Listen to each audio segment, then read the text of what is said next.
Writing the book, it was over, I described in the beginning how it came to me. I just happened to go to Ayodhya. I had had many memories of past lives, and I wrote about those in my first book.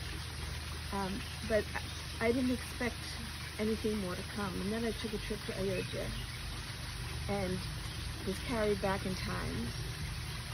And then I took a trip to Vaishno Devi, a very, very powerful shrine. And after visiting Vaishno Devi, I went to the Raghunath Temple in Jammu, as I described in the introduction. And it was there I found myself back in time at the feet of Sri Ram. And from then on, I was living in that loka. I was living in the loka of Ram and Sita. And I was just recording what I was seeing. And for 2 years, like you said, you read the book 10 times. I just read it again and again and again, making small edits, word changes here and there. I didn't want to finish the book. I had a hard time putting it aside. I didn't know if this was the end, if I would see anything more, if this was the end. But I didn't want to leave Sita. That was the main thing. I had found my connection to her. She became a living presence to me. I found myself speaking to her, invoking her, seeing her. And that was so beyond anything I'd experienced before. I'd always been a devotee since early adulthood of Ram. But they were not living presences to me. There's a difference between seeing them as deities and seeing them as living presences who were active in the world, but active in your life. And what I learned from the writing that came to me, quite surprisingly, a trip to Dwarka, is that the beauty of the relationship with our devatas, Sita, with Merriam, is that they are active in each one of our lives. It's not an abstraction. It's that they are helping us work through karma. It's a matter of whether we see their hand or not. So most of the time we go through life and we don't see their response or their clearing the way, getting rid of an obstacle, challenging us to get stronger. You don't see their hand. But once your eyes open and you see that they're active, and so it's not just that they're taking care of the world, they're taking care of each one of us in a very personal way. And to me that was the most touching. In writing about Sita, the way she cared for every living being, the way she cared for her servants. When you think about the way servants have been treated, in the world, and you look at the way she loved them as much as she loved anyone. She cared for everyone in the same way. The way she cared for the animals and for the plants, and the way she loved all creation. And that is the message. It's hard for us to encompass that quality of love. But that's what we're called to do. And it's the same thing. I don't know how many of you have read the Hindi book, which is a continuation. Yes, and we are waiting for the Telugu copy. And we try to... The 20th, taking care of the details of the lives of those who she interacted, who come in contact with her. And that's what most people don't realize, is that this is not an abstraction, it's a reality. And this is the quality of the love. It's not just, there's no detail that's unimportant in our lives. Whether it has to do with our health, our relationships, our work, our moods, our behavior, whatever it is, there's no detail that the mother doesn't seek to help us work through. All the process of reaching that state, transcendent state, where we no longer are swayed by external factors, that we can remain in that calm, loving state at all times. That's what she's helping us to reach that state of being unaffected by outer events and having that pure, loving consciousness at all times. So we just have to pay attention. That's the lesson I get from all of my, because when I write, I go into seclusion and I spend a lot of time, I live alone. I spend a lot of time in seclusion, just in communion with, and back in the time frame that I'm writing about. I actually go back in time, and I'm living that period. I'm living that place. And it's hard to come back to this world. Yes, ma'am. This is why COVID has been a gift to me, because I used to travel around the world a lot. And so I was only here for a few days here and there, traveling, getting ready for the next trip. And then there was a false pause, stay home. And so I've been here, hardly moving for 2 years, and realizing that now is the time to really, to try to bring through as many messages as possible. To try to see as much as possible. And for that, you need time alone, you need seclusion, and you need to create the proper environment so that you can cut out all the dissonance of the world. There's a lot of dissonance, a lot of anger, a lot of fear out in the world. And it's easy to get affected by it. And so it's a struggle to be able to witness it, to be aware of it, so you're not being blind to it, being aware of all the suffering in the world, but not being affected by it. And I think that's the struggle that we all go through. I mean, Mata Sita, she saw all the struggles of people. She was there with them in their pain, but she herself did not go through the pain because she was in an elevated state of consciousness. It's the only way to be able to help. If you sink into the fear or depression, you cannot help. But if you maintain yourself in a higher vibration, then you're really able to be of service, because then you're able to help lift that person out of their suffering, out of their fear, or whatever that comes through. You know, the Sita Ma speaks to us, and the message will change based on what your need is at the moment. Whatever you need to hear, that's what the message will be. And I'm eager for the people who love the Sita book to read the Rukmini book, because it's a continuation. Can you put the picture of the book so everybody, because It's a picture of the book, and I'm really sorry it's taken so long. we're all eagerly waiting for this book. And there's another book that I'm just about finished now. So I will be posting these videos on Australia PSSM. What's that? I'm going to be posting these videos on Australia PSSM and New Jersey PSSM, wherever I'm reading the Sita book.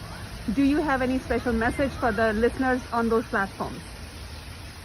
Those reading the Sita book. Yes, because I'm a narrator, so I narrate these books chapter by chapter. So Swadhyay is like a summary, but I do chapter by chapter. So it's a 3 months that I've been reading on Australia platform, this book. So I'll be wrapping up this book July 9th weekend. Well, the message that I have is, as you read the chapters, to practice to practice the presence of Sita. So when you finish reading, you go back to whatever it is you're doing, you go back to your daily activities. Don't leave Sita in the book.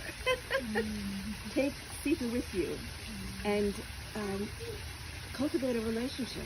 The more I read this book, I feel like I was Meenakshi too sometimes. And when I was taking Gudakesha course, one of the lovely ladies said, you have a mole, and Meenakshi had a mole. So now that impression is literally coming in, and I'm starting to feel more like Meenakshi lately. And I feel a big connection with this book. And that's why when I spoke to you on Gyan Bharat, I said I want this book to be narrated on more platforms, the word spread out. And as you said, I want more people to be reading this book and connecting with Sita Mata. And the more connection that they have with Sita Mata, the better it's for the environment and the world. The better for the world. I mean,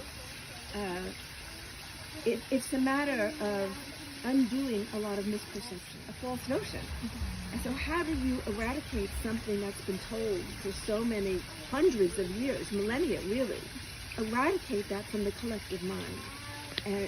And this is the beginning, I hope, of it's a much, for the sake of Ram, as for the sake of Sita. In a way, I think Ram has suffered more. To think that a man who is the essence of Dharma would commit an Adharmic act is unthinkable to me. And even when I read the Valmiki Ramayana when I was 25, I think, and immediately dismissed that last skanda, saying, I know this is not true. So that never bothered me because I just dismissed it. But for a lot of people, they take that as the word, as the secret. But the academics that I know, the Vedic scholars, say of course it was added much later because it's in a different meter. So if it's known that it was added later, then the question is why was it added? And then let's dismiss it. It's not part of the original writing, so let's dismiss it. But traditions are hard to change, and it takes a long time to change notions that are ingrained in the culture. And so that's why I'm very eager for this book to reach as many people as possible. It's to show Ram for who he was, which is the model of Dena. Yeah, from my perspective, ma'am, it is not hard. It is very easy to take this truth for me because everyone is waiting for this truth. Everyone know that it is not fair. There is something wrong. So Ramayana is like a heart for all Indians, and our hearts was heavy because there is something missing, something wrong happening there. But with this truth, our hearts filled with blissfulness, and we are ready to accept. And we are waiting for this truth from many, many years. And you give that for me. And in many ways, the story of Jaya, the devotee, he was cast out, became Hiranyakashipu, and then became Ravan, and then his third incarnation, Shishupala, the king, that Krishna had to support.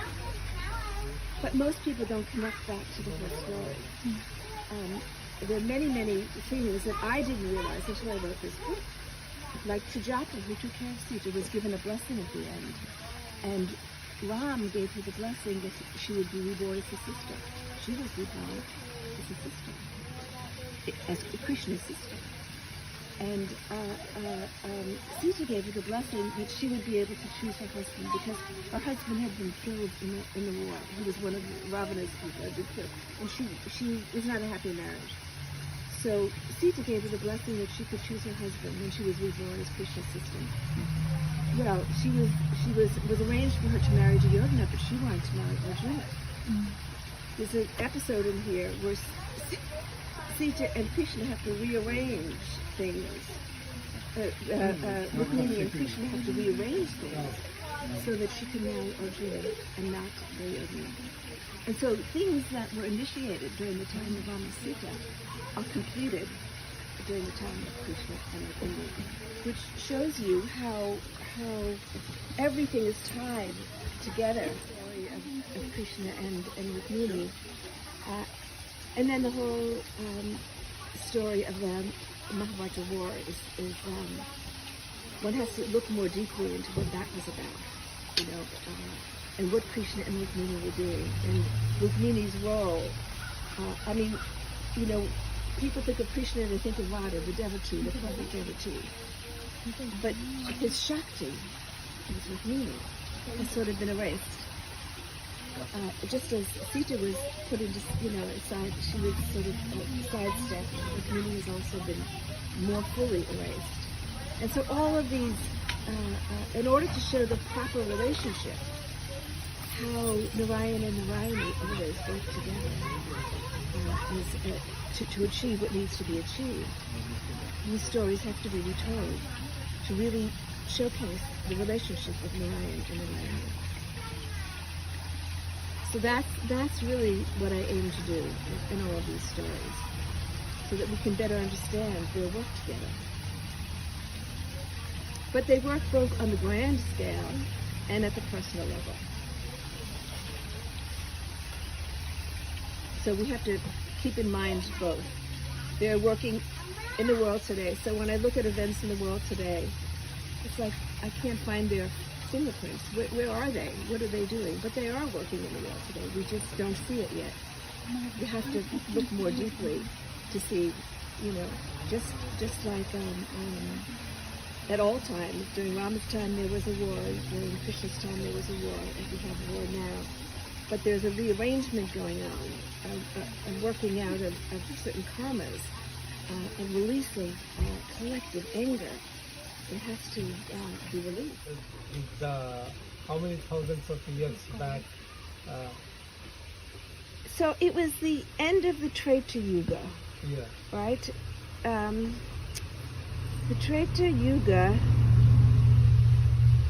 ended around 3000 BCE. 3000 BC.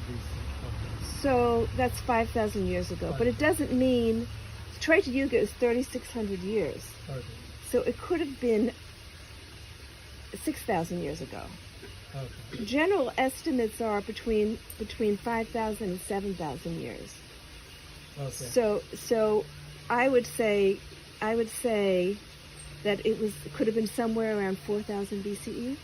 Okay.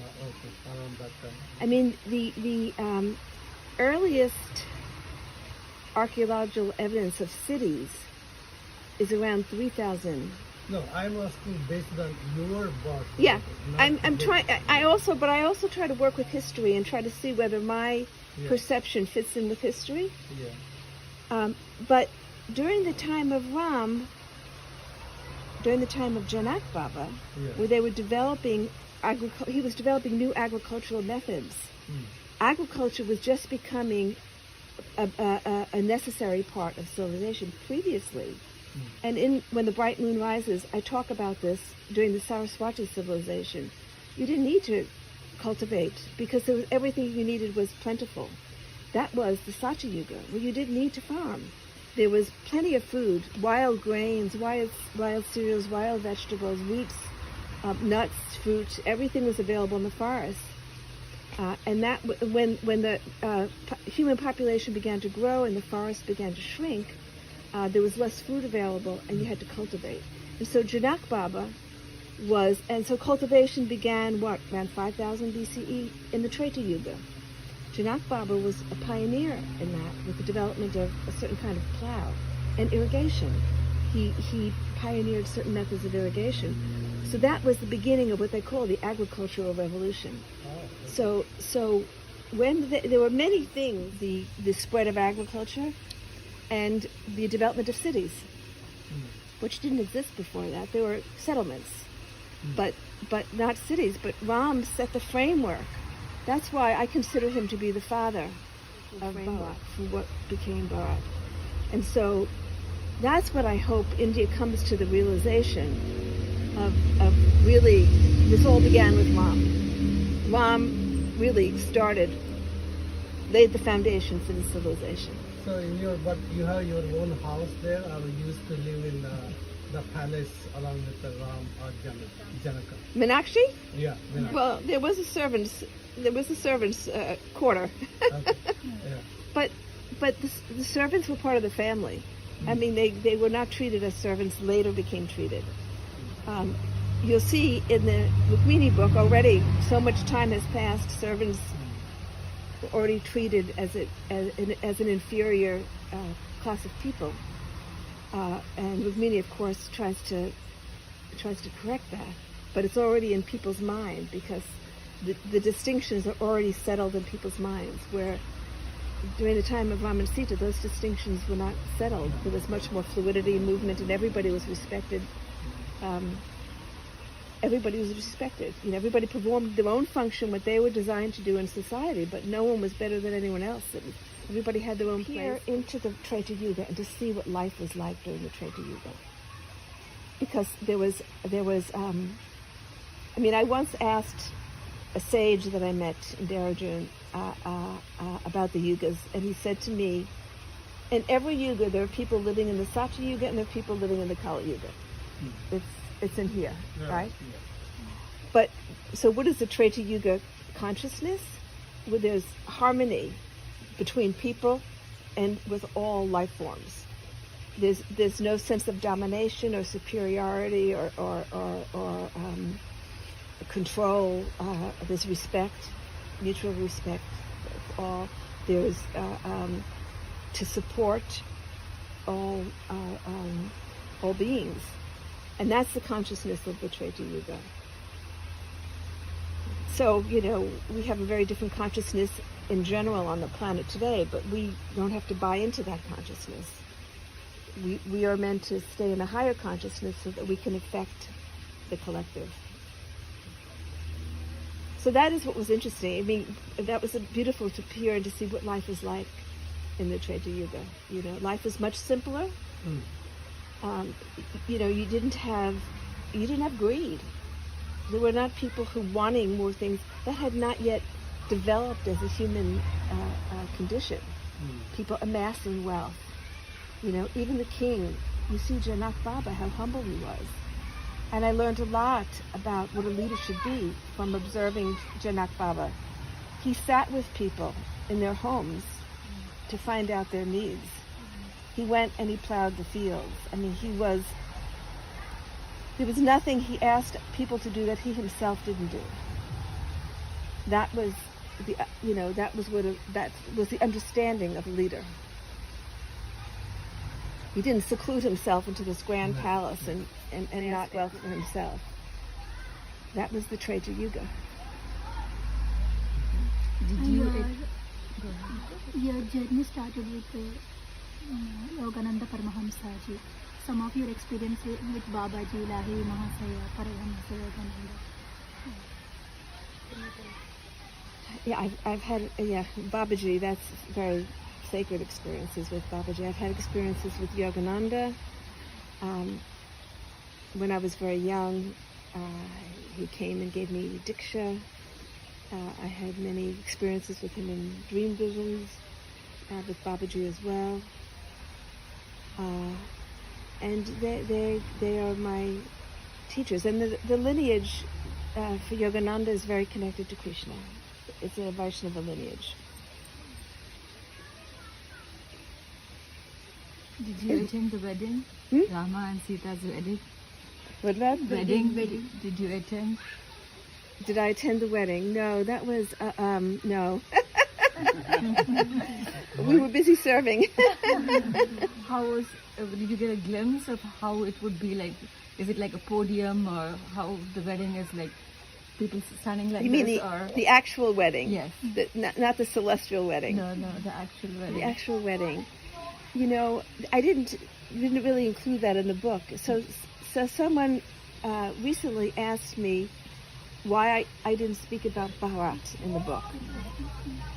And I said that this story is told through the eyes of a servant. That servant didn't know Bharat, didn't have much interaction with Bharat or with the brothers. I mean, that servant was there to serve Sita. And so, yes, Bharat plays an important role in the story, a very important role in the story. But it's not information that I have. And it's the same thing with the wedding. I know about food preparation and some other things. But in terms of the actual ceremony, I mean, that's another beautiful thing that's been lost today is the beauty of service, of just... And that's something that Meenakshi had to learn. It didn't come naturally to her. She was resisted early on, this concept of service. And it was something that she had to learn, appreciate the love of Sita and to receive Sita's love. And that devotion became the reason for her service. So I can't say anything about the wedding. How about Kaushalya? Did you get a chance to spend time with Kaushalya? There's so many aspects of what I say is that there's no one story of history, right? It's told through everybody's eyes. So one person has their view based on their experience, which is by nature limited, right? And another person, Kaushalya's servant, would be able to tell you a lot about her.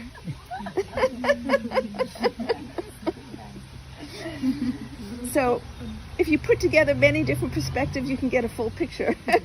Because you are a servant in that lifetime to Sita Mata, you are serving entire world now, ma'am. It's Sita's blessing. Really, It's it's a Sita's blessing because It's a blessing. that servant was a rather simple servant. Not very aware of much aside from Sita's love. You know, and if you read When the Bright Moon Rises, that's the story behind the reason why that servant took birth in a cursed family.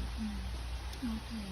She had been cursed in her life during the Bright Moon Rises, which caused her to take birth in a family that had been cursed. So curses are still with us today. People of power can make life uncomfortable. And that's one of the things on the spiritual path we have to be wary of. Not only Mata Sita, you revealed many other stories with about Ahilya Mata, Anasuya Mata. What a beautiful thing. Our heart filled and overwhelmed with joy by knowing all those stories.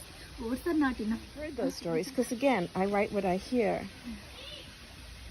I was also very gratified to hear the stories because so often the way they're positioned, it's the women who always somehow make the mistakes, you know. And then the great sages like Anasuya, she's not given credit in her own life. How is she regarded? As the chaste and faithful wife of, instead of as sage Anasuya. You know, so we must always refer to them as sage so-and-so. You know, Arundhati was a sage. And they all played equal roles to the husband. That's the thing. The husbands could not have done the work without them. And that's the beauty of looking back. All of the rishis had rishi wives. And at that time, again, during the Treta Yuga,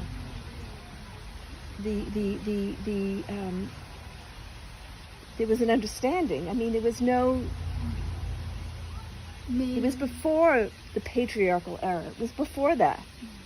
So there was no suppression of the feminine. It was just an understanding that you know, Shiva needs Shakti, Shakti needs Shiva. You know, they're one and they're part of the same.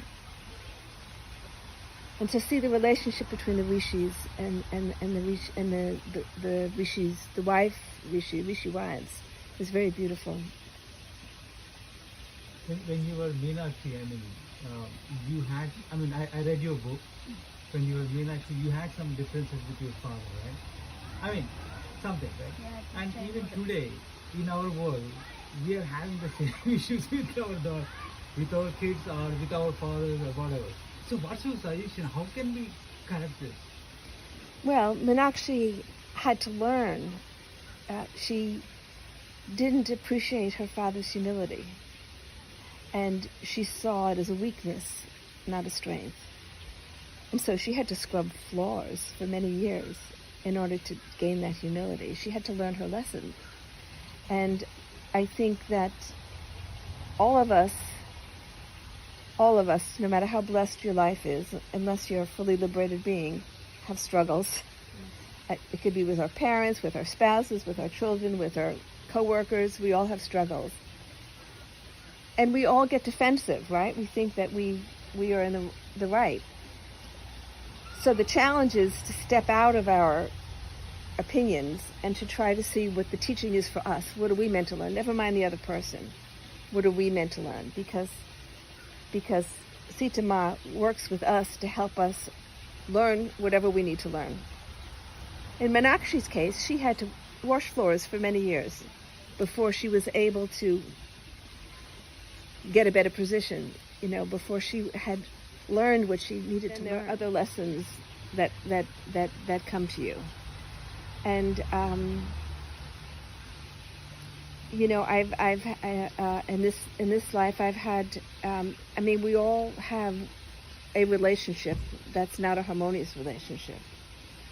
And I think we have to learn not to blame the other person, not to judge. So I've had to really work with that, not to get beyond judgment, not to judge anybody, people who are causing harm, people who are, you know, when I think about Ram and Sita's love for Ravan, he caused a lot of harm. He caused a lot of suffering. They did not abandon him. If they didn't abandon him, they certainly won't abandon us, right? And yet, can we say that we would do the same? Somebody who's caused you harm, you know, that's the challenge. If somebody who's caused you harm, how are you going to respond? You know, and we all at some point encounter that, and most often we just rationalize, well, yeah, that person's a bad person, you know. You might want to retaliate or at least judge that person. But Ram and Sita, they didn't even judge Ravan. They just wanted to help him overcome his arrogance, his pride. They wanted to subdue his pride. And that's what the masters do. You know, all these stories of demons, you know, it's the arrogance and the anger that we all have seeds in us. So, you know, life after life, we struggle to recognize which seeds are still there. What do we still have to work on? So maybe, you know, you come to understand the value of service, and that's not your issue in this life. Another issue might be anger or feeling the victim. Somebody hurt you. You have a victim's mentality. That's a very common one in the world. To feel victimized, especially today. You know, so many people are feeling the victim instead of taking responsibility. My conditions have put me, my past has put me in this condition. What can I learn from it? How can I grow from it? So when you were Meenakshi, like when Sitama got married to Rama, did you go along with the Sitama to Rama's palace? Well, as it says in the book, Meenakshi does go along. Sita took several servants with her, and she took those, and actually this is explained in the Rukmini book also. She took those who didn't have family attachments, those who were not married, who had children, who were sort of independent, who wouldn't be leaving behind family. And there was one servant who very much wanted to go, but she had a husband, and could not, and Sita didn't want to disrupt that. So, but again, the servants who went with Sita were pretty much confined to her care.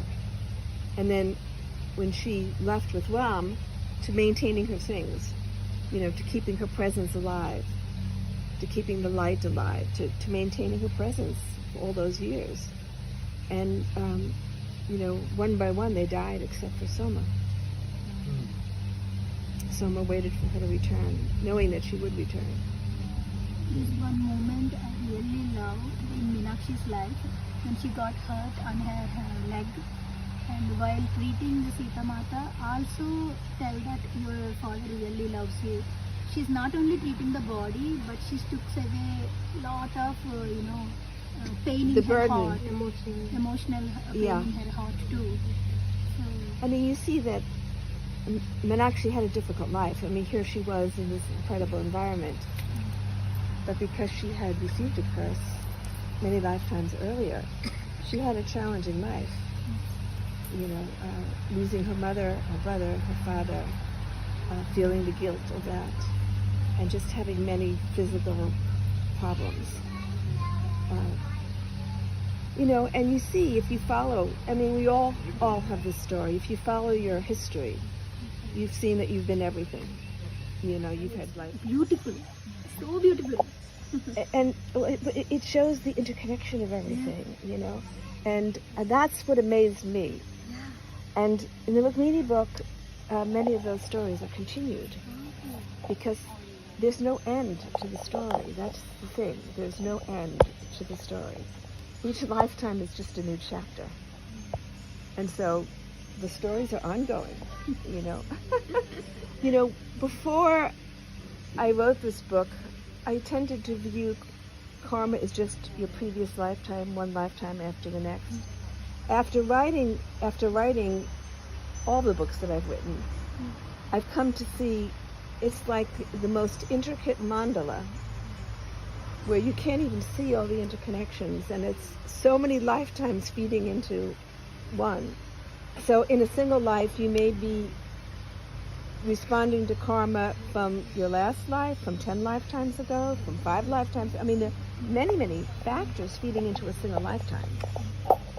And it's not just sequential, just the lifetime before. It's, you know, your partner may have been somebody that you knew from 6 lifetimes ago. You know, your children may have been people that you've known at different stages, different points in your journey. So it's very complex. Very complex. Very complex.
సరులెవ్వరు వారెల్లరు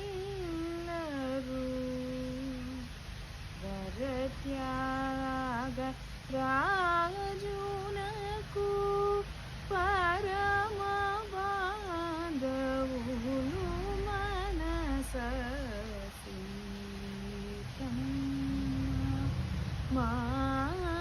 మాయమ్మ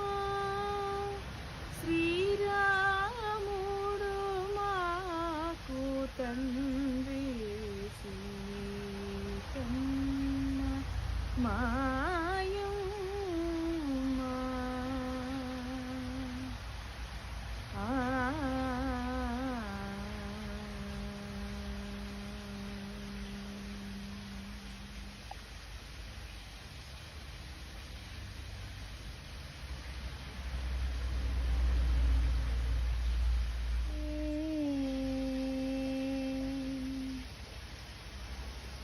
भक्तजन परिपाल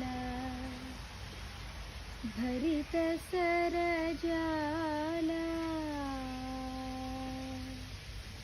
भक्तजन परिपाल भरित सरजाल भुक्ति मुक्ति दलीला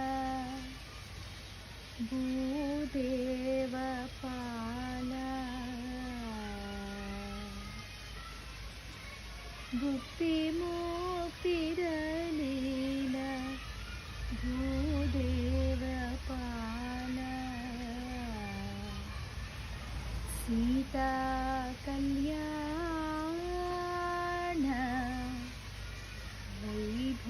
वैभोगने राम कल्याण वैभोगने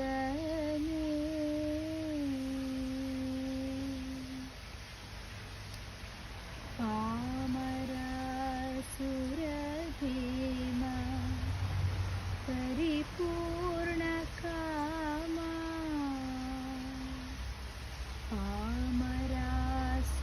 पामरासुरभीमा परिपूर्ण कामा श्याम जगदभिरामा साकेत धामा सीता कल्याण वैभोगमे राम कल्याण वैभोगमे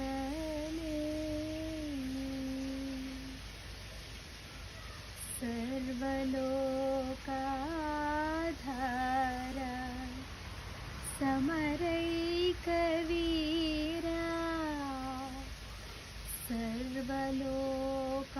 सर्वलोकाधार समरैकवीरा गर्वमानवदूरा कनकागधीरा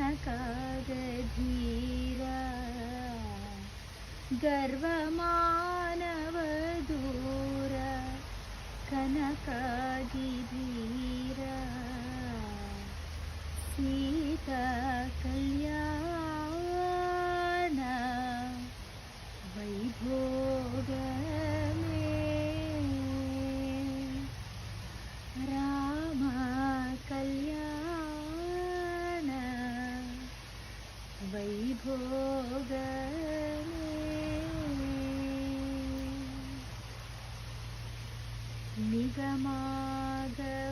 निगमागमविहार निरुपम शरीरा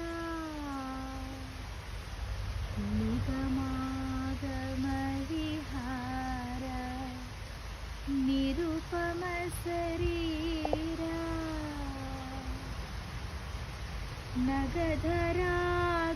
नगधराघविदार नतलोकधारा नगधरागविधार